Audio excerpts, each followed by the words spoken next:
Hello everyone, welcome back to my channel. I'm here with another article for you all, okay? It's about a missing deceased mother and kids. Let's begin. Please don't call me. Please don't kill me. Neighbors heard screams, called 911 on evening mother's children were last seen alive. Me and her family already watched this case, okay?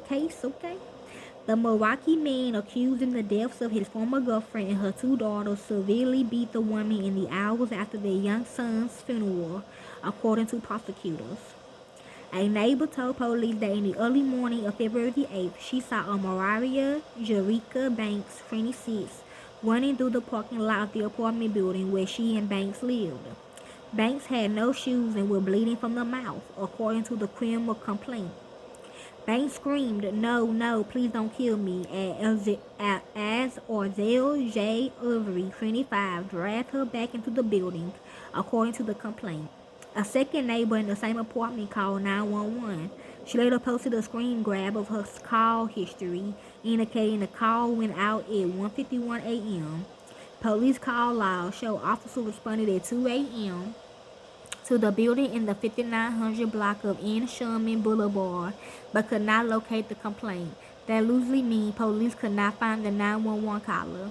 They will routinely leave under those circumstances. The police log also shows the contact as a genetic call for police, not specifically a battle or assault. This is him. He looked familiar. Banks and her two daughters, one of whom Ivery fathered, ultimately was found slain Sunday in a garbage behind his apartment building in the 4700 block of West Bully Street. Zaniya or Ivery was 5 years old. Camaria Banks was 4. They were the victims of an apparent homicide, police said. By the time the three bodies were found, it had been 8 days since the fight and 9 days since the funeral for Orzel J. Ivery Jr., who was 21 months old when he died from bronchitis. Prosecutors on Saturday filed a charge of felony aggravated battery against Ivery. He was arraigned Monday morning in Memphis, Tennessee on a fugitive from justice warrant. No homicide charges had been filed as of Monday afternoon. So this is Jerica, Zaniya, and Camaria. Sounds of violence through the wall. According to the battery complaint, after the funeral, Banks was with her two daughters hanging out at a family member's home. The relative unnamed in the complaint drove Banks and her girls home in the early morning hours of February the 8th. No one heard from Banks after that, and police determined she had not lost her cell phone or Facebook account. A missing person report was filed on February the 9th, and police began investigating. Neighbors told police they awoke early February 8th to the sound of Ivery apparently beating Banks. One witness said she heard thumping sounds as though someone was slamming a person or head against the wall. Police got into Banks' apartment but could find neither her nor her daughters. They did, however, find a head-side hole in the wall of the bedroom, as well as a bed missing its comforter and a napkin with droplets of blood on it. In a phone interview with police during the missing persons investigation, Ivery said he worked the night of the funeral and then went to Banks' apartment around 1:30 a.m. February 8th. The two got into an argument because Miss Banks blamed Ivery for the death of their son, the complaint said. Miss Banks told Ivery that she could not even look at him because he reminded her of their son, who he actually killed the baby from what. Okay. Ivery told police during that interview that Banks went outside the apartment during the argument and that he had to coach her back inside. He told police he left to go to sleep in his truck and did not know where Banks and the children were.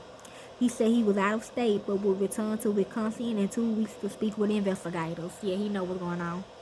On Saturday around 2:30 a.m., Memphis authorities called Milwaukee police to tell them they had made contact with Ivery.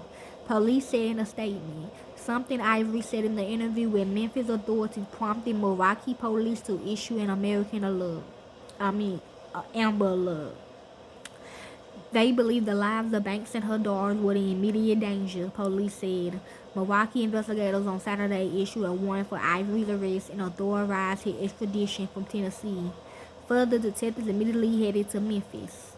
Ivery gave them information and led officers back to Milwaukee to find the bodies. Police did not reveal the cause of death for the 3 victims.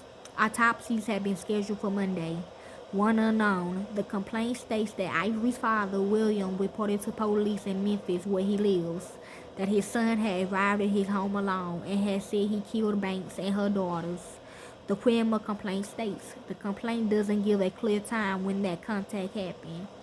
Questions about investigation urgencies.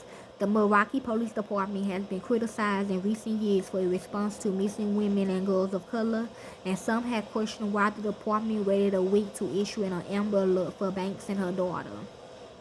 The police department first notified local media about the family being missing on Thursdays. They don't want us to care where we is. 4 days after the filing of the missing person report. The Amber Alert went out 2 days later. During a news conference Sunday after their bodies were found, Police Chief Alfonso Memorias defended the timing of the alert. There is criteria that goes for an Amber Alert for us to issue that, Mowell said. You have to understand that foul play was not the initial part of this investigation. See? On Monday, police issued a statement that said the investigators worked relentlessly to find Banks and her daughters. She said no. In response to questions about the 911 call, she said it's not her real daughters though. They were all trafficked together. They do that. I told you that. They pair people up with different kids, okay? And say this your mama, this your daddy, okay? Like they did my daughter Tika. But then they tell to find out she actually my daughter. I didn't even know she my daughter for real, but yeah. That's probably why they started doing that. So yes. In response to question, Milwaukee police said Monday that they was aware of the sale of the car, which may be related to the incident, and that it will be reviewed in the overall investigation of the case. In general, Milwaukee police are required to publicize information or photos only if the missing person meets a narrow set of critical related to age, health conditions, and mental state. The department also provides cases considering factors such as whether a person is believed to be in danger or is classified as a runaway. Milwaukee's police calls for officers to respond to and thoroughly investigate all reports of missing persons. Law enforcement can issue an Amber Alert under the following conditions. A child must be 17 years old or younger and in danger of serious harm or death. The police agency must have descriptive information about the child, the suspect, or the suspect's vehicle. The Amber Alert is not used for family abductions and runaways unless the child's life is in immediate danger. Okay. Or they left with the kids. Okay. They don't give a fuck about that, what they saying. Details emerged on son's death. Abigail Ivery Jr., the 21-month-old whose funeral sparked the fight between Banks and Ivery, died from bronchitis in late January, according to Milwaukee County Medical Examiner's Office reports. So he could breathe, okay? Ivery wanted to breathe. I've been thinking about you with creepers all fucking this month, okay? Like for 2 fucking weeks. Ivery apparently waited more than an hour after noticing his son was not breathing before taking him to the hospital, according to the report. The child has a history of asthma and since birth has experienced wheezing and gasping symptoms. He was scheduled for surgery to remove his tonsils in late February to help with his breathing issues. He had a cold for 2 or 3 days before his death. On January the 24th, Ivery tried to drop off the child at daycare, but employees would not take him because he was too sick. He would not eat any food Ivery offered during the day. Around 3 p.m., Ivery tried to wake him up from a nap, the boy making slow, grasping sounds and cannot be roused, according to the report. Ivery put his son in the car and drove to the daycare to pick up Banks' daughters. By the time he arrived, the boy had slumped to his side, laying against the door. After getting the girls, Ivery drove around unsure what to do. See, that's just dumb. You just go straight to the hospital, dude. And stop to buy snacks before finally heading to Columbia Street's Mary's Hospital, the report said. If that was the case, okay? Don't worry. I don't worry about how I know him. Okay, thank you. Anyway, they arrived at the emergency department at 4:43 p.m. A nurse determined the boy had no pulse. He was unresponsive and blue. His cause of death enlisted as viral bronchitis and bronchitis. Okay, this is Jerica and the kids again. She did everything for them. Banks' brother David Field said his baby sister worked in the laundry room at Fort Tug Hospital and strove to give her own children everything they needed. She loved her girls and her son, he said. She protected them. She gave them everything she could. She did everything for them. That was her life. Yes, they are. Zaniya and Camaria was inquisitive and inseparable. Yes, Phil said. They were two peas in a pod, he said. Sometimes you almost thought they were friends. Phil said his sister was inconsolable over the death of her son and extremely angry at Ivery. Banks and her family believe Ivery was responsible for the baby's death and the negligence in the way he handled the child's illness, Phil said. Who? Banks had worked in recent years to become independent and break ties with Ivery, Phil said. She got her own apartment and declared she was finished with Ivery, he said. True, they were not dating at the time of Banks' death. I told her, you need to get away from this guy, Phil said. The oldest of 6 kids, Phil said he always looked out for Banks, not her real brother.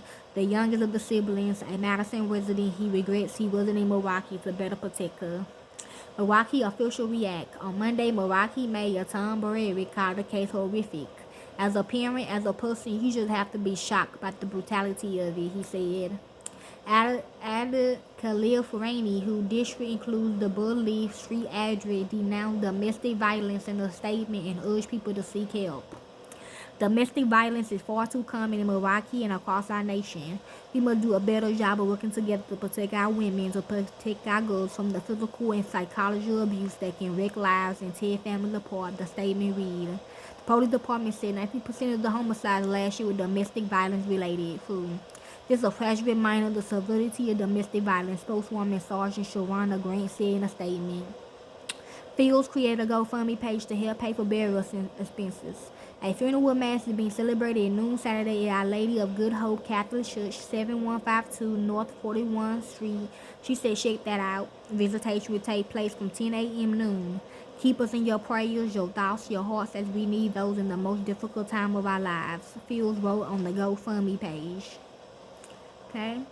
So that's basically it. So you like to hear with more in this case, y'all can. I don't do it for the fame of the money. I do because it's what I love to do. To the real families of these babies and we get you set up, okay? To the real families of the kids and the woman and the babies, okay? Thank you.